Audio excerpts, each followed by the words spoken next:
So Mark, you know, for about 20 years we've been chasing this, and you and I have been talking about this for about a decade now, and we don't see, I guess, a lot of change in behaviors. Unfortunately, companies are still doing things, sometimes one or two things at a time, and really there's not a lot of strategy. I think really the key is people want to step up and really see differentiation in their businesses and achieve top quartile performance. They're going to have to take a different approach and really step back and look at the whole picture of the problem they're trying to tackle. Agree 100%. I find when I talk to customers that there's a real disconnect with the management team and what's going on in the field, what's going on with the information technology, and those pockets don't ever really coalesce and work together. They always are doing what you said, very focused on siloed or very specific topics of interest or areas they want to change, but they're not looking at it from a holistic standpoint across an enterprise. So they can't make the adjustments fast enough, and as times change and technology changes, they're not plugged in. Nobody likes change, but it's happening now much faster, and we're in a hyper velocity kind of environment where if you don't change, you can't keep up. And the technology improvements these days are making advancements that our customers should be wanting to at least test and use. And you're embedding some of that, a lot of that in your software. We're using it to help transform processes, and we just don't see enough of the adoption.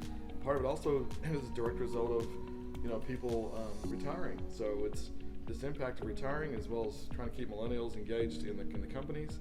That's real key. It's if you don't invest in technology to enable that, the millennials are not going to stick around and wait. They're going to move on, and you're going to lose that ability to get them engaged in the process, where they could be making a good contribution to the overall enterprise, but they're not there anymore because you haven't invested. With all the different data sources that are out there and the different applications, one company we worked with had 25 applications per worker.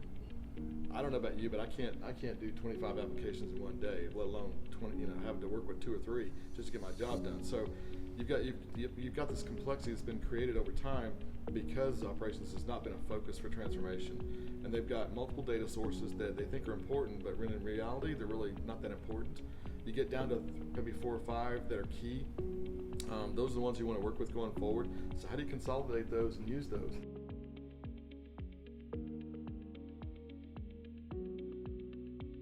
For me, intelligent operations is really about empowering the people in the field. You'd like to make decisions at the lowest possible level of the organization based on the risk level, and you'd like people to have all the information they need at their fingertips to make good decisions. So it means integrating information, it means packaging in a way that people can use it without having to think too hard and make too many decisions, make too many judgments about, based on experience or other things. You want to help them come to the right conclusion every time, at the right time. So it's about delivery of information right to the people that need it in real time or near real time. So license to operate is basically you need to be safe, you need to be reliable, and you need to be compliant. That's your ticket just to play the game. Once you're in, it's all about driving efficiency and being as effective as you possibly can, spending the least amount of money without compromising any of those things, doing maintenance only when you need to do it, trying to keep the plant operating as much as possible at full capacity. And intelligent operations helps you do that by giving you the information you need to manage that, and by helping you become predictive, and by giving people, empowering people actually to be able to make the decisions rather than run it up the chain, be able to optimize schedules so that when you have an unplanned shutdown, you do work that you would normally do during a planned shutdown, and that reduces time off your planned shutdown, so you can give you an opportunity to recapture the value you lost by the unplanned event. Yeah, so we're bound by society to have a license to operate, and we have to keep that intact. There has to be a trust that we're responsibly running our assets, and there's inherent risk in all manufacturing. You can't get to zero risk, but you can manage risk to an acceptable level, and there's tolerances we set. And so, but the goal is we are for profit in industry, right? So we have to make profits to pay our bills, to keep our assets running, and to make sure, you got to make sure people go home safe to their family every day. That's part of what intelligent operations delivers. It's an integrated perspective that brings all those together to give you effective decision support so you can keep the balance of all those things where they need to be and not put your privilege to operate at stake, but yet maximize your throughputs in your product, your production goal, and achieve your production goals and stay at world-class performance, top quartile, consistently year on end. Really, it's about three things: breaking down departmental barriers, integrating your management systems. So instead of just having management systems, you have integrated management systems, and really breaking down your data silos. And all those three have to kind of coalesce and come together. So the 4 P's, people, planet, profit, and process. We got to get the processes right. So, part of it is too, we need to take the guesswork out of what are the best practices, what business processes should we enable in the workflows and the technology, but how does your culture intersect that so that you bring that in and make that a part of your core beliefs and values. And there's a culture and the leadership aspects that the management consultants address, right? But if we don't bring all this together, and then the icing on the cake is the performance improvement piece, or the operational performance assurance. And I think a lot of times people have ideas of reporting and measurements and metrics, but what's the range of performance improvement? Where are we at, and where should we be to run our business in an optimal level? That's kind of an emerging thing, and if we can't put this whole picture together, we can't see where all the threats are to eliminate the risk and the waste in our business today. Agreed.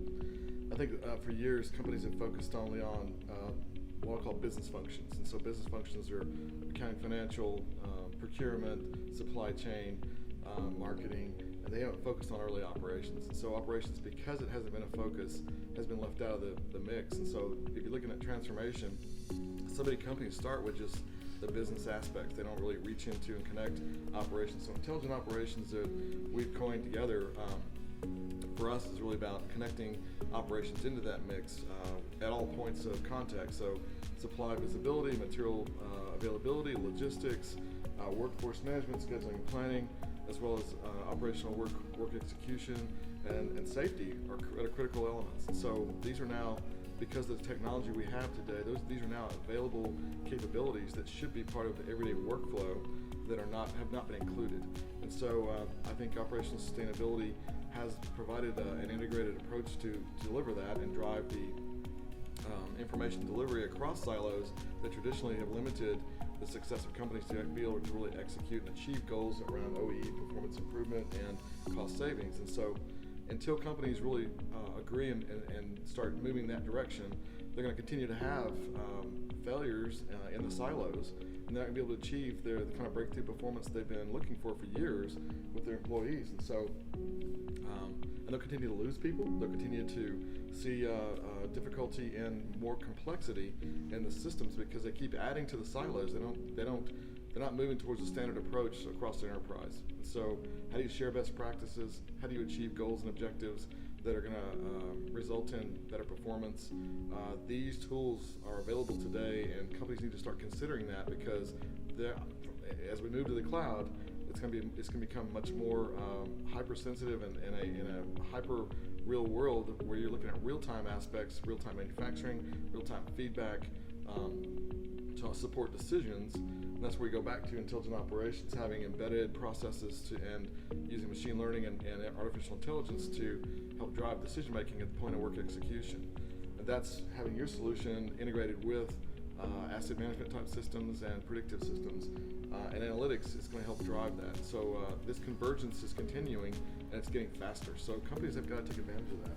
So in the old days, if I'm an operator experienced, I can touch it, smell it, hear it, and understand it. Because I've got 30 years, I've been there, I know my facility, I know my assets. In the future, with the velocity of human capital, every 3 years, the new hires are going to be changing jobs. It's 10 times more frequent than it was about 10 to 15 years ago. And so, we're in this key point where in 3 to 5 years, we're going to lose 40-50% of our workforce. So we can't go on task on the knowledge of the individual.